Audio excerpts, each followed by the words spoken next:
Minute पहले एक question मैंने अपलोड किया था, sine x cos x cos 2x cos 4x cos 8x dx integration. तो ये जनरली इस तरह के जो क्वेश्चन है सीरीज़ वाले, ये जेई में आते हैं, बहुत कम आते हैं। क्लास 12th में भी इस तरह के क्वेश्चन आ जाते हैं, इंटीग्रेशन के नॉर्मल क्वेश्चंस में से एक है, बट इसका एक प्रॉपर मेथड है। तो अगर प्रॉपर मेथड में बताऊँ तो उससे पहले मैं एक फॉर्मूला बता देता हूँ। तो फॉर्मूला बहुत कॉमन फॉर्मूला है, सुना ही होगा, 2 sin x cos x is equal to sin 2x। तो ये फॉर्मूला तो सबने ही सुना होगा, बहुत ही कॉमन फॉर्मूला है। तो इसी फॉर्मूले पे ये बेसिक क्वेश्चन है। तो हम लोग इस क्वेश्चन में ऊपर नीचे 2 से मल्टीप्लाई डिवाइड खुद से करेंगे, क्योंकि हमें ये फॉर्मूला बताया और हमें दिख रहा है यहाँ पे है साइन और यहाँ पे है कॉस। तो हम ऊपर नीचे यहाँ पे खुद से 2 से मल्टीप्लाई डिवाइड करेंगे, ठीक है। तो ये हमारा बन गया 2 sin x cos x sin 2x, ठीक है। यहाँ पे 1/2 अलग से रह गया। अब फिर ये वाला कॉपी कर देंगे, cos 2x, ठीक। अब वापस अगर दिख रहा हो तो वापस से ये फॉर्मूला बन सकता है, 2 sin x cos x cos 2x, तो वापस 2 से मल्टीप्लाई डिवाइड कर देंगे। तो अब किया तो इस बार यहाँ 2 4 हो गया। तो ये वाला 2 sin x cos 2x और sin 2x ये बन जाएगा sin 4x।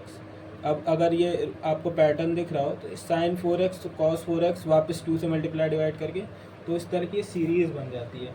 तो आखिरी में बचेगा 1/16 sin 16x dx, ठीक है। तो sin 16x का इंटीग्रेशन सभी को पता होगा, minus cos 16x by 16 plus c, that is constant.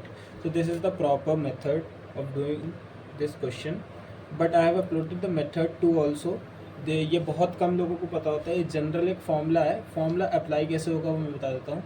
अगर आपको किसी भी क्वेश्चन में यहाँ पे साइन दिख जाए, सबसे पहला वो साइन दिख जाए, और फिर कॉस की वो सीरीज़ दिख रही हो, cos x cos 2x cos 4x cos 8x cos 16x, मतलब एक सीरीज़ दिख रही है और पहला बंदा साइन का है, ठीक है, तो तभी ये फॉर्मूला लग सकता है। बहुत ही आसान फॉर्मूला है, 1/2n-1 integration sine 2n-1 x dx। Simple, कोई भी इस तरह की सीरीज़ दिखे, किसी भी तरह का क्वेश्चन हो, ये फॉर्मूला लगा तुरंत हो जाएगा। कितने बंदे हैं, n मतलब नंबर ऑफ बंदे, तो 1 2 3 4 5 5 बंदे हैं, 1/2 साइन 2 में 16 साइन 16x dx। तो ये देखो डायरेक्ट बन गया, ये जो हम लोगों ने यहाँ पे 2 मल्टीप्लाई डिवाइड करके बनाया था। तो बस इतना ही फ़र्क होता है फॉर्मूले से करने में और ख़ुद से लॉजिक करने में। लॉजिक से ही फॉर्मूला निकलता है, लॉजिक तो हमें पता होना चाहिए, बट हमें एग्ज़ाम में अगर टाइम बचाना हो तो हमें फॉर्मूला भी पता होना चाहिए, और ये बहुत ही प्यारा फॉर्मूला है इस क्वेश्चन में। Signing off for today.